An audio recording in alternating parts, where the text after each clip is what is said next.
ഇപ്പോൾ എല്ലാ ദിവസവും ഗോവിന്ദൻ മാസ്റ്റർ വാർത്താ സമ്മേളനം CPM ബ്രീഫ് ചെയ്യുന്നുണ്ട്. പക്ഷേ എങ്കിലും മാധ്യമങ്ങളിലൂടെയാണ് കൂടുതലും ജനങ്ങൾ ഈ സമ്മേളനത്തെ അറിയുന്നത്. ആ മാധ്യമങ്ങളുടെ സമീപനം ഏത് തലത്തിലാണെന്ന് നിശ്ചയമായും വിലയിരുത്തുന്ന ഒരാളാണ് താങ്കൾ. അതായത് ഒരു സെസ് ഭരണത്തിലേക്കാണ് പോകുന്നത്. പൊതുമേഖലകളെ സമീപിക്കുന്നത് വളരെ വിചിത്രമായ നിലയിലാണ്. അതായത് കേന്ദ്ര നിലപാട് പൊതുമേഖലയുമായി ബന്ധപ്പെട്ട അത് ആകെയും വിറ്റഴിക്കുന്നു എന്ന നിലപാട് സ്വീകരിക്കുന്നു. പക്ഷേ ഇവിടെ വരുമ്പോൾ പൊതുമേഖലയുടെ കാര്യത്തിൽ അത് നഷ്ടത്തിലാണ് എങ്കിൽ നമുക്കത് സ്വകാര്യ മേഖലയുടെ പങ്കാളിത്തത്തോടെ മുന്നോട്ട് കൊണ്ടുപോകാം എന്ന് പറയുന്ന തരത്തിലേക്കൊക്കെ വലിയ വ്യതിയാനം, മാറ്റം, വ്യതിചലനം നയരേഖയിൽ തന്നെ സംഭവിക്കുന്നു എന്ന് പറയുന്ന ഒരു സമീപനമാണ് ഇത്തവണ. സാധാരണ വിഭാഗീയത വെച്ച് ബന്ധപ്പെടുത്തിയാണ് പലപ്പോഴും സമ്മേളനങ്ങളെ മാധ്യമങ്ങൾ ആഘോഷിച്ചിട്ടുള്ളത്. ഇപ്പോൾ വന്ന ഈ പുതിയ മാറ്റം, പുതിയ രീതി അത് ശ്രദ്ധിച്ചിരുന്നു. അത് കൗതുകകരമായ കാര്യം. നിങ്ങൾ എന്താ മാറാത്ത എന്ന് ചോദിച്ചിരുന്ന ആളുകളാണ് നിങ്ങൾ എന്തിനാ അപ്പോൾ മാറുന്നത് എന്ന ചോദ്യം ഉന്നയിക്കുമ്പോൾ. പിന്നെ അത് പലതും നേരത്തെ ആനയെ കാണുന്ന പോലെ തന്നെയാണ്, വേണ്ടത്ര വ്യക്തതയില്ലാത്തതാണ്. കേന്ദ്ര നയം എന്നുള്ളത് ലാഭത്തിലുള്ള സ്ഥാപനങ്ങളാണ് എല്ലാം സ്വകാര്യവൽക്കരിച്ചത്. അത് നമുക്ക് തരാൻ പറഞ്ഞിട്ട് പോലും നൽകാതെ നമ്മൾ ലേലത്തിൽ പിടിച്ച് ഏറ്റെടുക്കുകയാണ് ചെയ്തത്. നമ്മളിപ്പോൾ ഒരു വ്യവസായശാലയും വിൽക്കുന്നതിനെക്കുറിച്ച് കേരളം ആലോചിച്ചിട്ടേ ഇല്ല. കേരളത്തിൽ പ്രവർത്തനം ആരംഭിച്ചിട്ട് ഒരിക്കൽ പോലും ലാഭമുണ്ടാക്കാത്ത സ്ഥാപനങ്ങൾ പോലും പൊതുമേഖലയിലുണ്ട്. അവയുടെ ഉപയോഗിക്കാതെ കിടക്കുന്ന ഭൂമി എങ്ങനെ വ്യവസായ ആവശ്യങ്ങൾക്ക് വേണ്ടി പൊതു സ്വഭാവത്തിൽ വിനിയോഗിക്കാം, അതിപ്പോൾ നടപ്പിലായിക്കൊണ്ടിരിക്കുന്ന കാര്യമാണ്. അത് കുറേ കൂടി വ്യക്തതയോടുകൂടി മുന്നോട്ട് കൊണ്ടുപോകാം. ചില സ്ഥാപനങ്ങൾക്കാണെങ്കിൽ സാങ്കേതികമായിട്ടുള്ള പുതിയ സാങ്കേതിക വിദ്യ ആവശ്യമായിട്ട് വരും, അധികം മുതൽ മുടക്ക് ആവശ്യമായിട്ട് വരും. അത്തരം ഘട്ടങ്ങളിലെല്ലാം തന്നെ നേരത്തെയും സംയുക്ത സംരംഭങ്ങൾ നമ്മൾ സ്വീകരിച്ചിട്ടുണ്ട്. ഇപ്പോഴും നമ്മൾ അത്തരത്തിലുള്ള സംരംഭങ്ങൾ ആവശ്യമായിട്ട് വരും. കഴിഞ്ഞ ഗവൺമെൻറ്റും ഈ ഗവൺമെൻറ്റും ആ ദിശയിലുള്ള ചർച്ചകൾ നടത്തിയിട്ടുണ്ട്, ചിലത് ആരംഭിച്ചിട്ടുണ്ട്. അപ്പോൾ എന്താണ് നടന്നുകൊണ്ടിരിക്കുന്നത്? നമ്മൾ ഉദ്ദേശിക്കുന്ന ഈ പൊതുമേഖലയുടെ കാര്യത്തിൽ ഒരു തരത്തിലും ലാഭകരമല്ലാത്തത്.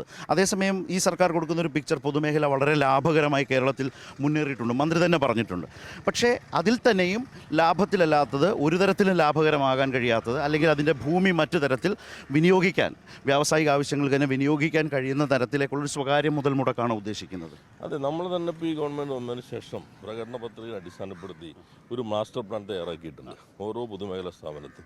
ആ മാസ്റ്റർ പ്ലാൻ അതാതിടങ്ങളിലെ ട്രേഡ് യൂണിയനുകൾ, ജീവനക്കാർ എല്ലാവരുമായി ചർച്ച ചെയ്ത് അതൊരു വിദഗ്ധ സമിതി പിന്നീട് പരിശോധിച്ച് അവരുടെ അംഗീകാരത്തോടെ അത് ഗവൺമെൻറ് പൊതുവെ അംഗീകരിച്ചിട്ടുള്ള മാസ്റ്റർ പ്ലാനുണ്ട്. ഓരോ സ്ഥാപനവും ഏത് വഴിക്ക് പോകാൻ കഴിയും. അപ്പോൾ ചിലതിന് സാങ്കേതികവിദ്യ വലിയ തോതിൽ ആവശ്യമായിട്ട് വരും, ചിലതിന് കൂടുതൽ മുതൽ മുടക്ക് ആവശ്യമായിട്ട് വരും. അതിനെല്ലാം തന്നെ സ്വകാര്യ പങ്കാളിത്തം ആവശ്യമായിടത്ത് ആകാമെന്ന് തന്നെയാണ് നേരത്തെയും കണ്ടിട്ടുള്ളത്. അതിന് ദിശ നൽകുക മാത്രമാണ് ഈ രേഖ ചെയ്യുന്നത്.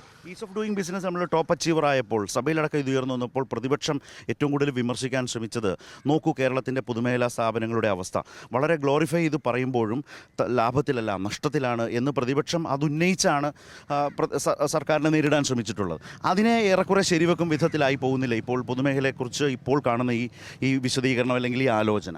അല്ല, പൊതുമേഖലയെ പൂർണ്ണമായിട്ടും കൈയൊഴിയുകയും ഒരു ചൗധരി കമ്മിറ്റി റിപ്പോർട്ടിൻ്റെ അടിസ്ഥാനത്തിൽ അവരെ പൂർണ്ണമായും സ്വകാര്യവൽക്കരിക്കാനാണ് UDF ശ്രമിച്ചിരുന്നത്. എന്നാൽ ഈ ഗവൺമെൻറ് വന്നതിന് ശേഷം നോക്കൂ, എല്ലാ പൊതുമേഖലാ സ്ഥാപനങ്ങളുടെയും ഡയറക്റ്റ് ബോർഡുകൾ പ്രൊഫഷണലുകൾ, രാഷ്ട്രീയമായിട്ടുള്ള ആളുകളല്ല, പ്രൊഫഷണലുകളായ ആളുകളെ വെച്ച് പുനഃസംഘടിപ്പിച്ചു. എല്ലാ ബോർഡിലും അതിനാവശ്യമായിട്ടുള്ള പ്രൊഫഷണൽ വൈദഗ്ധ്യം ഉറപ്പുവരുത്തി. നേരത്തെ വർഷങ്ങളോളം ഓഡിറ്റ് റിപ്പോർട്ടും പ്രവർത്തന റിപ്പോർട്ടും എല്ലാം പെൻഡിങ് ആയിരുന്നുവെങ്കിൽ ഇപ്പോൾ എല്ലാം തന്നെ അപ് ടു ഡേറ്റായി മാറ്റുന്ന രൂപത്തിലേക്ക് അത് വന്നു. അപ്പോൾ നല്ല രീതിയിൽ നിന്ന് മാറ്റം വന്നു. ലാഭത്തിലേക്ക് കൂടുതൽ പൊതുമേഖലാ സ്ഥാപനങ്ങൾ കൊണ്ടുവരാൻ കഴിഞ്ഞു. ലാഭത്തിനുള്ളതിൻ്റെ തന്നെ ലാഭത്തിൻ്റെ അളവ് വർദ്ധിപ്പിക്കാൻ കഴിഞ്ഞു. എന്നാൽ ഈ പൊതുമേഖലയുടെ പൊട്ടൻഷ്യൽ ഇനിയും ഉപയോഗിക്കാതെ കിടക്കുന്ന നിരവധി പൊട്ടൻഷ്യലുണ്ട്. ആ പൊട്ടൻഷ്യൽ എങ്ങനെ നമുക്ക് ജനങ്ങൾക്ക് വേണ്ടി കുറേ കൂടി വിനിയോഗിക്കാം, അതിനാവശ്യമായ രൂപത്തിലുള്ള പങ്കാളിത്തമാകാം. ഇത് നേരത്തെ കണ്ടതാണ്, അത് കുറേ കൂടി മൂർത്തമായി ഞങ്ങളിപ്പോൾ. ഈ പ്രതിപക്ഷത്തിൻ്റെ ഈ പൊതുമേഖലയെ സംബന്ധിച്ച കേരളത്തിനകത്തെ ആർഗ്യുമെൻ്റ് ഒരു തരത്തിലും സർക്കാരിനെ സംബന്ധിച്ച് ബുദ്ധിമുട്ടുണ്ടാക്കുന്നതേ അല്ലെന്നാണോ? അല്ല, അതിപ്പോൾ നിലവിൽ തുടരുമ്പോൾ തന്നെ ഞാൻ പറഞ്ഞു, 57 മുതലുള്ള സർക്കാരുകൾ സ്വീകരിച്ച നയത്തിൻ്റെ ഒരു വികസിത തുടർച്ചയായി മാത്രം ഇവനെ കണ്ടാൽ മതിയായിരിക്കും.